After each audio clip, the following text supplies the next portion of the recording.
Podcast में आपका स्वागत है। कृपया चैनल को सब्सक्राइब जरूर कर लें और बेल आइकन जरूर दबा दें। शोषण किया जा रहा है और देश की खबरें आप तक भ्रष्टाचार किया जा रहा है, इसको लेकर के एक प्रेस कॉन्फ्रेंस आयोजित की गई है। आप लोगों के माध्यम से हम अपने प्रदेश की अगुवा यशस्वी मुख्यमंत्री को अपनी आवाज़ पहुंचाना चाहते हैं कि प्राधिकरण के कुछ अधिकारियों के द्वारा माझा जमथरा जैसे क्षेत्र में, जो कि खुला एवं पार्क स्थान जो है महायोजना 2021 में है, और 30/3 को इनके द्वारा उसी स्थान के लिए महायोजना का उपयोग भी चेंज किया गया है, जिसमें आप गेस्ट हाउस बना सकते हैं, सारी चीज़ें बना सकते हैं, और उसी के बगल आप कुछ नहीं कर सकते। जब भी कोई किसान या वहाँ जिन लोगों ने भूमि को खरीदा है कोई कार्य करना चाहते तो ये अपना बुलडोजर लेके पहुँच जाते हैं। उसी के बगल आप लोग देख रहे होंगे एसटीपी का निर्माण किया जा रहा है, जिसमें 2 भवनों को 3-3 मंजिला बना दिया गया। उसका मानचित्र भी अभी नहीं पास है।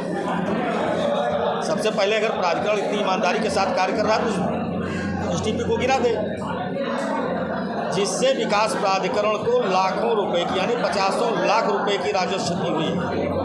उस राजस्व क्षति को कौन भरेगा? एरो सिटी के नाम पर आपने वहाँ के किसानों को, जिन लोगों ने भूमि ली, उनको नक्शा पास करने से मना कर दिया। मसौदा जैसे क्षेत्र में जो आज़ादी के समय से गांव है, वहाँ आपने हरित पट्टी घोषित कर दी। इन सभी चीज़ों को देख करके लोग व्याकुल हैं, लोग परेशान हैं,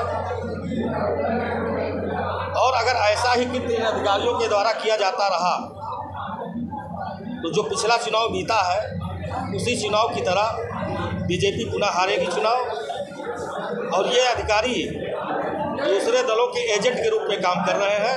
माननीय मुख्यमंत्री जी से अनुरोध है कि ऐसे अधिकारियों के ऊपर शीघ्र कार्रवाई की जाए और इनकी यहाँ से विदाई की जाए।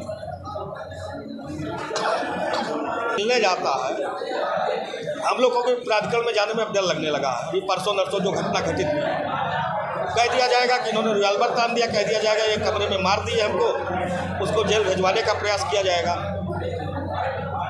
ये सिर्फ इतना बता दें कि कहीं भी वीडियो फुटेज में रिवाल्वर झलकी हो, किसी के ऊपर इन्होंने इल्ज़ाम तो लगा दिया लेकिन उसको प्रूफ तो करें। ये प्रूफ नहीं कर पाएंगे। इनकी बदनीयती जैसी है, इनके कर्म जैसे पब्लिक में हाहाकार है। आप देखिए कि किसी को ना उचित मुआवजा मिल पाया, लोग परेशान हैं। इस प्रकार से जो कृत्य किया जा रहा है उसके विरोध में हम लोग प्रेस कॉन्फ्रेंस कर रहे हैं और आगे हम लोग संघर्ष करेंगे। अगस्त से जो ये कुचक्र चल रहा है, जैसे आपने पेपर में मीडिया में पढ़ा, 1 रुपये में 800 करोड़ की जमीन, और माझा जमथरा में आप उसकी मालियत जोड़ लीजिए 10-10.5 लाख रुपए से। ये उद्योगपतियों को, बाहर के लोगों को दे रहे हैं, ये जमीन छीनने का काम कर रहे हैं इस समय। और जैसे ही यहाँ का किसान यहाँ जिन लोगों ने जमीन लिया बोलना चाहता है तो कहते मैं बुलडोजर से गिरवा दूँ। लेकिन ये भगवान राम की जन्मभूमि है। जब सागर भी 3 दिन नहीं माना तो भगवान राम ने भी धनुष बाण उठाया था, और इसी को लेकर के आज प्रेस कॉन्फ्रेंस की जा रही है। अगर ये नहीं मानते हैं तो हम लोग आंदोलन करेंगे, और आंदोलन करने को बात देंगे। मुख्यमंत्री के नाम यह पत्र हम भेज रहे हैं, क्योंकि ये हमारे प्रदेश के अगुवा हैं, हमारे पार्टी के अगुवा हैं। हमारे माननीय मुख्यमंत्री जी इन चीज़ों को गौर करते हैं, और हमें विश्वास है कि ऐसे अधिकारियों को शीघ्र ही मुख्यमंत्री जी दंडित करने का प्रयास करेंगे।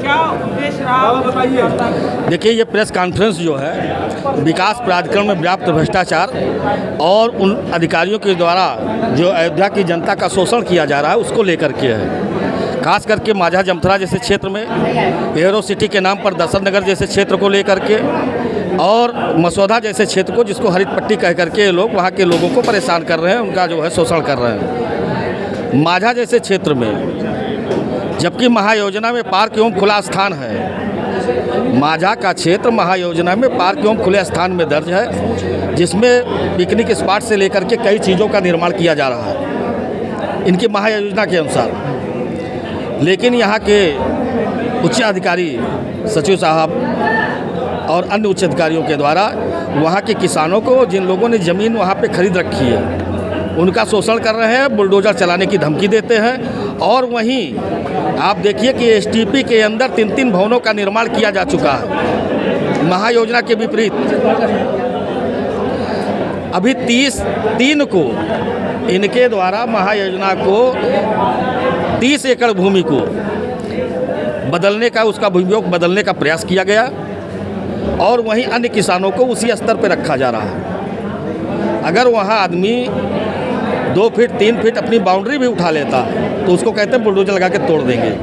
और आपने इतना बड़ा एसटीपी बनवा डाला बिना मानचित्र स्वीकृत कराए, जिससे प्राधिकरण को लाखों रुपए की राजस्व क्षति है, उसको कौन देगा? प्राधिकरण उससे लाखों रुपए राजस्व प्राप्त करता है। भगवान राम जन्मभूमि का नक्शा पास हो सकता है, तो क्या वहाँ पे जो आपने बनवाया है सीवेज ट्रीटमेंट प्लांट, उसके अंदर जो बिल्डिंग बनी है उसका नक्शा नहीं पास करना जरूरी समझा आपने? किसानों को छप्पर रखने की अनुमति नहीं है, अस्थायी कंस्ट्रक्शन करने की अनुमति नहीं है, और बड़ी बड़ी पार्टियों को 1 रुपये पे 800 बिस्सा ज़मीन आप दे रहे हो,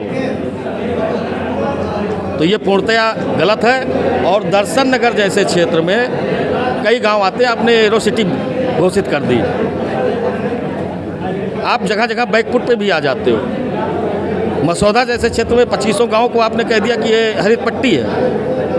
वहाँ के लोग जो ज़मीन खरीद चुके हैं, जो मकान बनवा चुके हैं, वो क्या करेंगे? आप कहते हो चलो जो बनवा चुके हैं उनको रहने दीजिए, उनको नहीं तोड़ेंगे। जैसे आपने देखा होगा कि गुप्तार घाट जैसे स्थान पर बरसों से लोगों ने अपनी दुकानें खोली थी। वहाँ के लोगों को इन्होंने आश्वासन दिया कि दुकानें बन रही, मैं आपको दुकानें दूंगा। बड़ी बड़ी पार्टियों को ऊंचे दामों पर आपने बेच दिया, उनको हटाने के लिए बाध्य कर रहे हैं आप लगातार। और अगर बीजेपी यहाँ से चुनाव हारी है तो ऐसे ही अधिकारियों के कार्यशैली के कारण हारी है। क्या इसकी शिकायत आप मुख्यमंत्री से करेंगे आप? ये मुख्यमंत्री को मैं, मुख्यमंत्री जी ऐसे अधिकारियों के खिलाफ त्वरित कार्रवाई करेंगे। भारतीय जनता पार्टी का वरिष्ठ नेता है, इससे पहले भी अभी किसानों ने आरोप लगाया था कि हमारी ज़मीनों को लिया जा रहा है, और एक बड़ी जो है जमीन कंस्ट्रक्शन की जो कंपनी है ज़मीन मतलब वो जबरन दबाव बना रही है लेने का। हमने अभी कहा कि ऐसे अधिकारियों की कार्यशैली के कारण भाजपा यहाँ से चुनाव हारी है, और हमें विश्वास है कि माननीय मुख्यमंत्री जी इस पर त्वरित कार्रवाई करेंगे, ऐसे अधिकारियों को दंडित करेंगे। अगर नहीं तो क्या करेंगे आप? अगर नहीं होता है ऐसा संभव ही नहीं है, हम आंदोलन करेंगे। इसके लिए हम आर पार की लड़ाई लड़ने को बाध्य होंगे।